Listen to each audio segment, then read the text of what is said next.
नमस्कार, महातवरी न्यूज में स्वागत है आपका। मैं मध्य प्रदेश लोक सेवा आयोग द्वारा 2021 के परिणाम में दतिया के 2 युवाओं को सफलता मिली, जिनमें कुंजनपुरा निवासी सृजन श्रीवास्तव का चयन डिप्टी कलेक्टर के पद पर हुआ और राजगढ़ के नीचे पंडो का मोहल्ला निवासी आकांक्ष श्रीवास्तव जनपद पंचायत सीईओ बने हैं।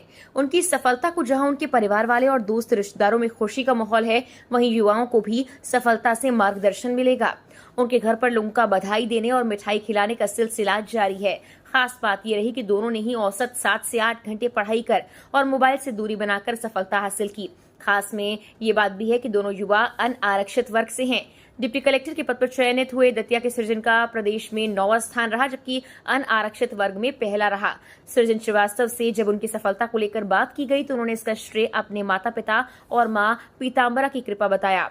सृजन ने कहा कि वो 2 बार असफल हो चुके थे, लेकिन माता पिता ने हिम्मत नहीं हारने दी और तीसरे प्रयास में सफलता मिल गई। वो 6 से 8 घंटे हर दिन पढ़ाई करते थे।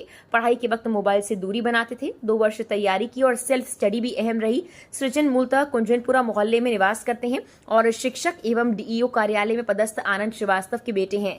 सृजन की बड़ी बहन स्मृति लखनऊ में एमडी रेडियोलॉजिस्ट हैं। वहीं शहर में ही राजगढ़ के नीचे पंडो का मोहल्ला में रहने वाले आकांक्ष का चयन जनपद पंचायत सीईओ के पद पर हुआ है। मैं राज्य सेवा 2021 की परीक्षा में डिप्टी कलेक्टर के पद पर चयनित हुआ हूँ 9वीं रैंक के साथ और बहुत ही गौरवान्वित महसूस कर रहा हूँ। मैंने जो मेहनत की उसका फल मुझे आज मिला और जिस पद को मैं चाह रहा था वही मिला, ये सबसे खुशी की बात है। और मेरे सबसे पहले तो माँ पीताम्बरा के आशीर्वाद से ये सब मुमकिन हुआ है। उनकी कृपा, उनके श्री चरणों की कृपा थी, उसके कारण जो चाहा वो मिला। और मम्मी पापा हमेशा जो सपोर्ट उन्होंने प्रोवाइड किया, फैमिलीज ने, रिलेटिव्स ने, जैसे कुंजनपुरा के भी जैसे मेरे चाचा वगैरह सब बैठे हैं, तो वहाँ उस गली में जब भी मैं निकलता था तो हमेशा एक उम्मीद रहती थी कि एक अधिकारी ज़रूर बनेगा, तो वो उस चीज़ को पूरा किया। इसकी बहुत अच्छा महसूस हो रहा है और सब खुश हैं। 2019 से मैंने प्रिपरेशन शुरू की, तो मैंने पहला अटेम्प्ट 19 वाला ही दिया था, जिसमें मेरा प्रीलिम्स नहीं हुआ। और नहीं होना एक चीज होती है, पर वो प्रीलिम्स मेरा 1 मार्क से रुका था। मुझे बहुत दुख हुआ जब मेरा 1 मार्क से प्रीलिम्स रुका, क्योंकि प्रिपरेशन बहुत अच्छी थी और नहीं होना असफलता मिली। पर ये समझ आया कि ठीक है, ये इस प्रक्रिया में ये सब चीजें देखनी पड़ेंगी और लाइफ में आगे भी कई जगह ऐसी चीजें होंगी जो आपको नहीं मिले, पर शायद कुछ बेहतर आपका इंतजार कर रहा है। फिर अगली प्रक्रिया थी। 20 में मैं साक्षात्कार तक पहुंचा, मेरिट लिस्ट में नाम नहीं आया, बहुत उम्मीद थी। मेंस के पेपर्स भी अच्छे गए थे, इंटरव्यू भी ठीक गया था, नहीं आया।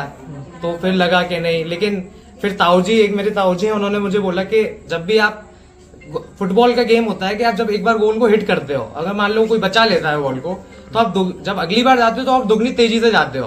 तो मैंने 21 की परीक्षा में भी दुगनी तेजी से प्रयास किया और अंतिम रूप से अच्छा रिजल्ट आया, तो इससे खुशी मिली। इस ड्यूरेशन में कोविड भी आया।